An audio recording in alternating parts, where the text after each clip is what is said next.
You're listening to Sort of Spiritual. Not too long ago, I never would have called myself a spiritual person. But in the past few years, I've gone from being broke, sick all the time, feeling trapped in a job that made me miserable, to easily building a six-figure business, finding the most incredible partner, and creating the freedom to live my life. And along the way, it looks like I've become sort of spiritual. In this podcast, I'm going to bring you the most impactful tools and lessons I've found for personal and spiritual growth. In Season 1, we're diving into human design, my favorite tool for self-awareness, easy alignment, and the catalyst behind my massive life upgrade. I'm so grateful you've chosen to join me on this journey. Let's get into it. Hello, everyone. Thank you so much for joining me here on the very first episode of the Sort of Spiritual podcast. I wanted to start at the very beginning, so if you're brand new to human design, this will give you a bit of a foundational understanding of what human design is, where it came from, and I want you to feel like you are set up for success as you continue to learn human design. Even if you've been in the human design world for a little while, there might be something new here for you. There might be a bit of a different way of how I look at things or my perspective on the system. I am so excited to be able to share this with you. I get messages from people all the time saying, I'm brand new to human design. Where should I start? What should I do? Listen to this episode. It will give you a great foundation. I share some other resources that I've already created that will help you to continue to build that foundation for human design. So today we're getting into what human design is, where to find your design, some of the basic principles of design, a little bit about the founder, and some of the controversy there as well.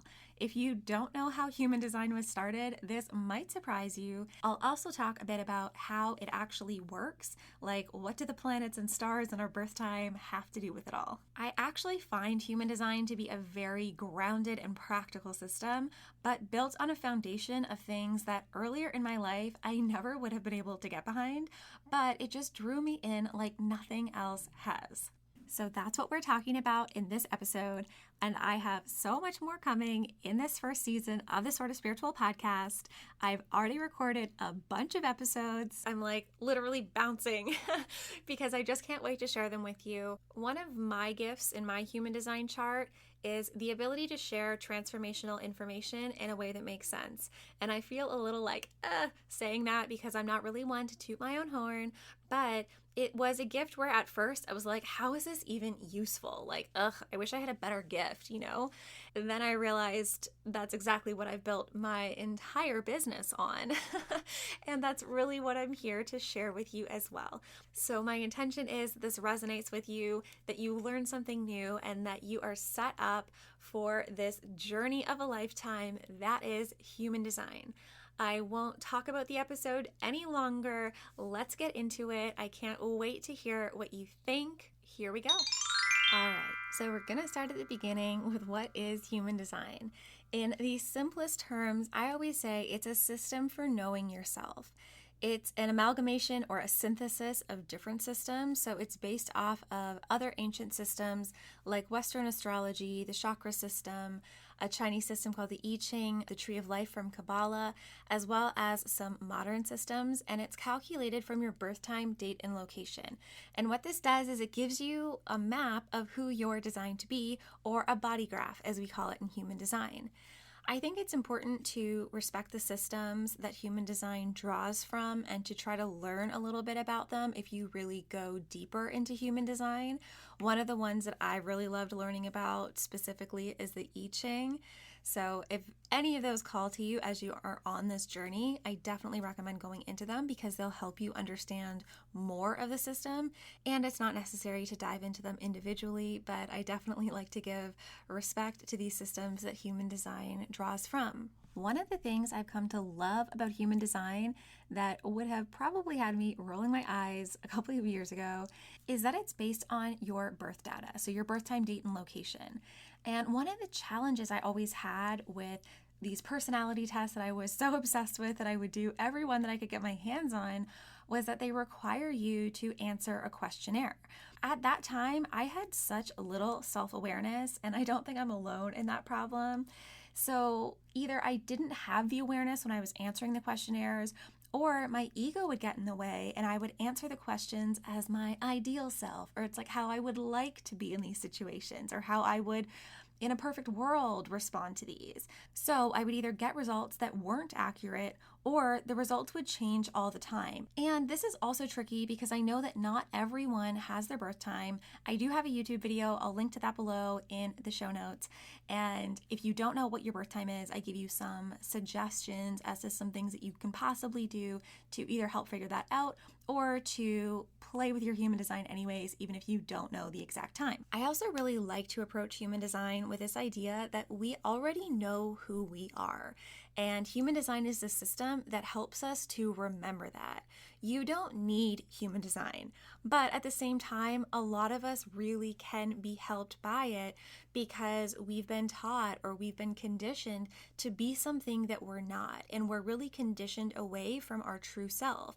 And in that sense, human design can help us rediscover or remember who that true self is and how we can get back into alignment with that. I was so nervous when I first started doing human design readings because human design felt so true and so real and so life-changing for me. And I was worried that other people wouldn't feel the same way and they wouldn't resonate with it and it wouldn't be accurate for them. But as I did more and more and more readings, people are not surprised when I do readings for them. There isn't anything shocking in your human design chart.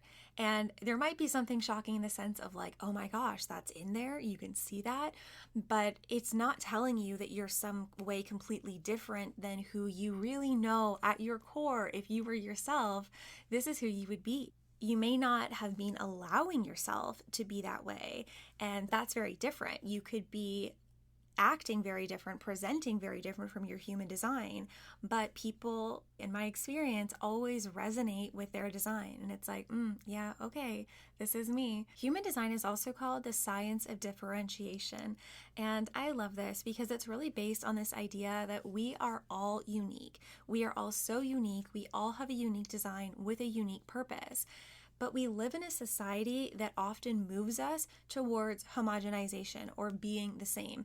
And that's really a part of how we get so conditioned away from ourselves because we think the way that we are is not good enough or we should be different because we see how someone else is different and we think we should be more like them. But that person also is probably seeing that they're different from someone else and they should be more like that. And so often I find we try to move towards this average, this homogenized average as a standard of what we should be like, when there is no actual average in that sense. There is no sort of ideal. We are all unique. We are all individuals, and we're really here to live out that quality within ourselves instead of trying to be like other people. So I really love the differentiation aspect for human design. It has helped me so much in terms of comparison because I can look at my design and I can look at someone else's design, and in previous times when I may have been like, oh gosh, they're so like this and why am I not like that? And when I see the body graphs, I'm like, oh, it's clear. Human design is not a religion or a belief system any more than astrology is a belief system. I mean, I totally get that some people don't believe in it, and that's fine. Your prerogative. Do whatever you want with your life. But it's not a religion. It's not something you have to believe in. It is a system to experiment with. It's a tool that gives us strategies to help us get into alignment with who we're designed to be. And I really think of it as a user's manual for who you are or who you came to be in this lifetime. If you're brand new to human design and you don't know where to find your human design, you don't need to do this right now, but definitely do this if you're going to continue to listen and learn human design. You can go to mybodygraph.com. I'll have a link in the show notes. This is one of my favorite places for beginners for two reasons. It breaks it down quite clearly in terms of the most important things you want to look at for your human design, and it also creates an account for you so you can have this library of human design charts, because as you get into this, you are going to start asking people for their birth time and their birthday and looking up their human design. And as you get this more, you're going to be like, oh my gosh, I can't believe this person's this, or I totally thought this, and oh my gosh, it's so interesting to see it. So I love that it builds a little library for you to see different people, different family members, friends, however you want to look at people, celebrities. I've definitely done that before. I also personally use Genetic Matrix, but I don't find it as beginner friendly. It also has a function where you can build a library. And so again, I think it's really helpful, especially if you go more into human design, because then you're not looking up your chart every single time like you have to with some other free human design software. But you can also just Google free human design Bodygraph or free human design chart, and you'll probably find some other options that are out there too. Once you do this, you are going to get what's called a body graph. So it's going to look like a little torso with 9 different shapes, squares and triangles and whatever on it, and a bunch of lines. And that's called a body graph. I have a whole YouTube video that talks more about the different pieces if you want to see what you're actually looking at and understand it better. It was the first YouTube video I ever filmed. I literally blacked out and recorded the thing a couple of years ago and called my boyfriend afterwards and was like, I just blacked out and filmed a YouTube video. But that will describe it there and help you understand what you're looking at. And on your body graph, you will notice that you will have some shapes and some lines that are going to be colored in or white. And so when we talk about our design, we usually refer to the colored in parts. In design, we say that this is our definition. Something I want us to all remember when it comes to human design is that we all have access to the entire body graph. We all have access to all of the qualities, but the colored in parts, or our definition, is what's consistent for us. So in a way, I think of human design as understanding human archetypes and humanity as a whole when we look at the entire body graph, as opposed to just looking at the individual definition of our own body graph. And most people, that's where they work in with human design, is our own definition, and that's great.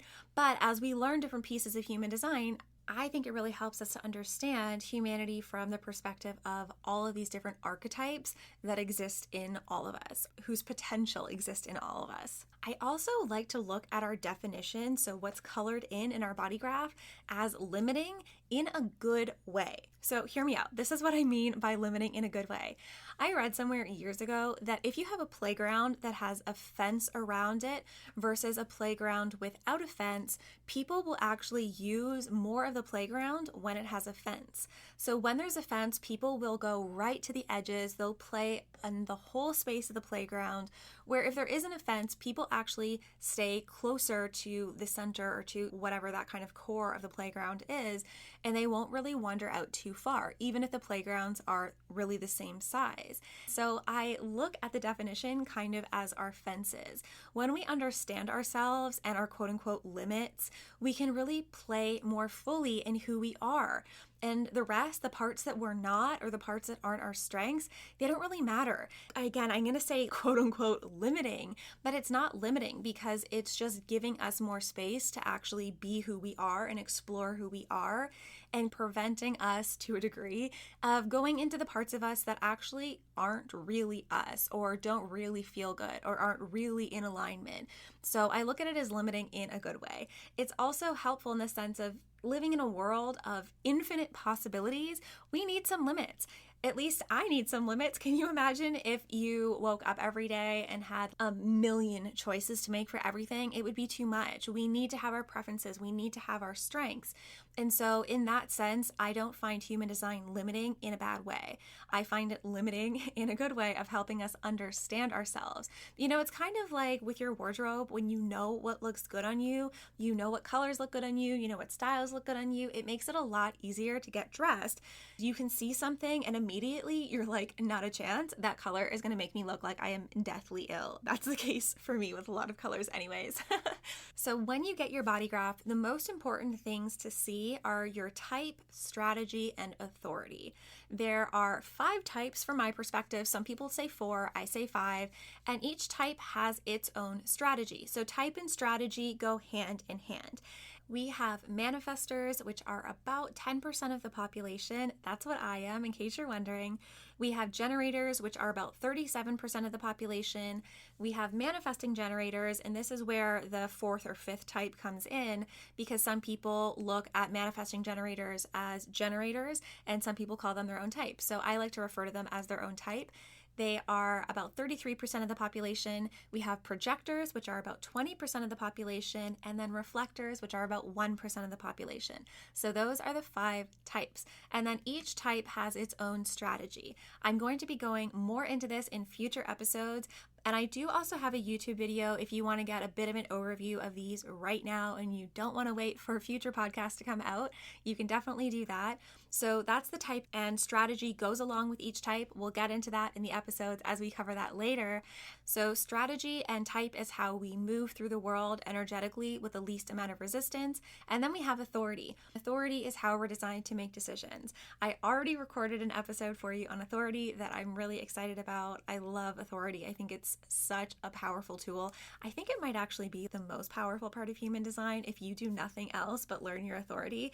I think that's a great tool for you to use. Going back to this idea of what is defined or colored in our body graph also kind of plays into this discussion of nature versus nurture. In human design, we often talk about conditioning. So we've been conditioned to be a certain way, which is usually away from who our true selves are. And that's the nurture aspect. So our definition, the parts of us that are colored in, that's what I look at as our nature. That's how we were designed. But then we have the nurture aspect. We have all this conditioning we've taken in from people around us, from society, of how we should be and what our interests should be and how we should operate. And this is how people do things. And so a big part of human design is called deconditioning. And it's really this idea of releasing from us the things that are not us, releasing these things that we've learned to be and letting go and coming back to ourselves. Deconditioning and becoming yourself takes time, but it is so worth the time and the effort, in my opinion. I'm going to share more about my story and my transformation with human design in another episode, but I really think it's one of the most powerful things you can do if it's something that you really feel called towards. One of my favorite quotes ever is, never give up on a dream just because of the time it will take to accomplish it. The time will pass anyway. And I look at this with human design, where sometimes my students or my clients get frustrated because they have found human design and they can sense it's going to be so powerful for them, but they've been experimenting with it for, 2 weeks or 2 months or something, and they feel like they're not there yet. And that's okay. Take your time. The time is going to pass anyways. You are going to become more of yourself gradually if you're using these tools. And so give yourself that ease and kind of relax into the whole experiment of it instead of trying to force it or feeling like you should be somewhere other than where you are. One of the things I like to note with human design, especially for my students, I have an online program called HD School where I teach human design. And this is something that I share with them a lot, that human design is a quantum system. It's not linear. It's not like you have to learn this, then this, then this, then this. There is kind of a recommended flow to how I think it's an easier way to learn, but it's a quantum system that we need to break apart in order to teach it, in order to learn it. So if I could just download into your brain the whole system and everything that I know about human design, and listen, I still have more to learn. I'm still learning all the time. That would be so lovely. However, I don't know how to do that yet. So we need to break it apart in order to learn it. But the more you learn the different pieces, the more the pieces you've already learned are going to make sense. So if something is kind of like I sort of get what you're saying, but I don't know, don't worry about it. Just let it kind of settle in. And as you continue down this human design journey, as you continue learning about this, you're going to be like, oh my gosh, I totally get now when she was talking about this. Like, I understand it in a totally new way. And that's perfect. So just allow it to be. Don't worry if it's not all clicking in immediately from the get-go. Okay, so let's talk about Ra Uru Hu. If you don't know who that is, he is the founder of human design. He was born Alan Robert Krakauer. He has taken the name of Ra Uru Hu, and he's the one that downloaded this system. So in 1987, he had an encounter with the voice, as he called it, for 8 days, where he downloaded the system. And he has continued to download pieces over the years. He has since passed away. There's a whole video on YouTube where he talks about the experience if you're interested in that. And I have so much gratitude for him and for bringing this system to us. And there's a fair amount of controversy around him as well, in terms of allegations of mistreatment of staff and other people. There's allegations from certain people that as he got further on in his career, there were times where he needed money, and that some of the later teachings in human design may not have been channeled, but were created by him so that he could get the funds that he needed. I don't know what is true and what is not. What I do know is that some parts of human design really resonate with me and some parts don't. So I teach and I use what really resonates and what I find to be really helpful, and then I distance from some of the rest of it. And so I encourage you to do the same with anything. Human design is a system that really teaches you to trust yourself. The more you can trust yourself, the more you can discern for yourself what is like, yes, I feel so called for this. This feels so right for me. And what is like, no. And to the stuff that you say no to, I'm not saying that it is not legitimate or isn't helpful. It just might not be right for you. And that's totally okay.